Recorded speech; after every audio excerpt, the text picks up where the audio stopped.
စုံဟင်းချက်လို့ချက်နီးလေးမျှဝေပေးလိုက်ပါတယ်ရှင်ချက်တော့အနီ3လုံးအနီတော့3လုံးကိုပပတီးထားတယ်ချက်တော့အဖြူလက်တဆုပ်ပါကျမကတော့ဘာ33ချက်တော့ဖြူပါချက်ချက်တော့ဖြူများများသုံးပါတယ်ချက်တော့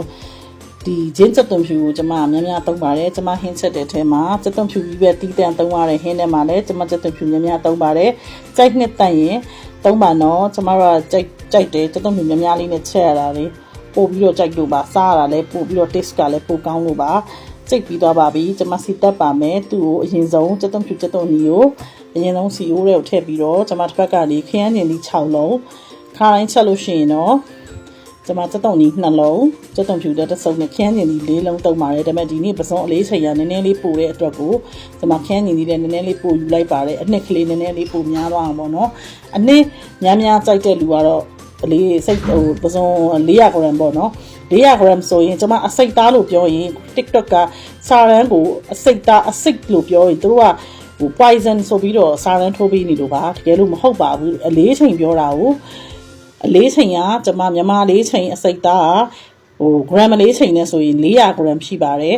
ဒါကဒီနေ့ပစုံက900 gram ကျော်ပါတယ်30သားကျော်ပါတယ်အဲ့အတွက်ကို30သားကျော်တဲ့အတွက်ကိုလည်း30သားဆိုရင်900 gram ပေါ့နော်ဒါပေမဲ့ဒါက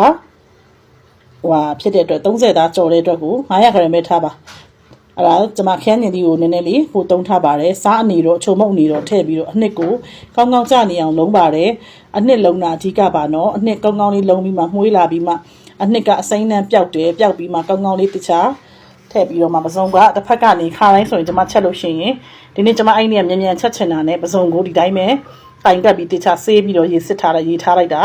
ခါတိုင်းဆိုရင်ပစုံထဲမှာကျွန်မစားစနွဲတမြားဒီအကုန်ထည့်ပြီးတော့နေထားတာဒီနေ့အဲ့နေ့ကမနေထားမိလိုက်ပါဘူးဒီတိုင်းပဲအဖြူတွေထည့်လိုက်ပါတယ်ဒါပစုံတော့အသေးလေးတွေပါနော်ဘောကျိတ်မဟုတ်ပါဘူးနောက်တစ်ခါကျရင်အင်ရှာလာဘောကျိတ်လေးနဲ့အသီးနှံလေးနဲ့ချက်တာလေးတင်ပေးမယ်ဘောကျိတ်နဲ့ပစုံဘောကျိတ်နဲ့ခဝဲသီးနဲ့ချက်တာကျမတို့အမေငယ်ငယ်တော့အများနဲ့ချက်ကျွေးနေကြပစုံဘောကျိတ်နဲ့ဖြုံသီးနဲ့ဖြုံသီးပေါ့နော်ချက်တာအဲ့ဒါလေးလည်းတင်ပေးမယ်ကရီခချီချက်လို့ရှိရင်လည်းကျမတို့ကပစုံနဲ့နဲ့ဒီချက်ပါတယ်ခဝဲသီးတို့ခန်းသီးတို့နဲ့ချက်ပါတယ်အဲ့ဒါလေးတင်ပေးပါမယ်ပစုံကစုပ်ချက်တာလည်းတင်ပေးပါမယ်တရက်တစ်မျိုးပေါ့နော်အင်ရှာလာချက်ရင်ချက်တယ်လို့အားရင်အားသလိုပေါ့နော်ကျမတို့ဗီဒီယိုရိုက်ပေးမယ်ကင်မရာမန်လေးကလည်းကြောင်းတက်နေပါတယ်ကြောင်းဖွင့်တော့သူလာမှပဲအားပါတော့တယ်ကျမမအဆင်ပြေတယ်လို့လေးရိုက်ရတာပါချက်ပါပြီနော်နည်းနည်းလေးစီထပ်ပြန်အောင်ထပ်တည်ထားပါတယ်နနမင်ကြိုက်တယ်ကျမညိုသီးစိတ်နနမင်ကြိုက်တော့ဘာချက်ကျမဘာဟင်းချက်ညိုသီးစိတ်နနမင်ကတော့မဖြစ်ပါနော်ဒီနေရာမှာပင်စိမ်းရှိရင်လည်းအုပ်လို့ရတယ်ရှမ်းနန်ရှိရင်လည်းအုပ်လို့ရပါတယ်ကြိုက်တာအုပ်လို့ရပါတယ်နောက်နီးလေးတွေအဲ့လိုမျိုးဟင်းချက်ရင်3-4မျိုးနီးလေးတွေတင်ပေးပါမယ်နော်ကြည့်ရှုအားပေးသူတဦးချင်းစီကိုကျေးဇူးတင်ပါတယ်နောက်ဗီဒီယိုမှာပြန်ဆုံပါမယ်ရှင်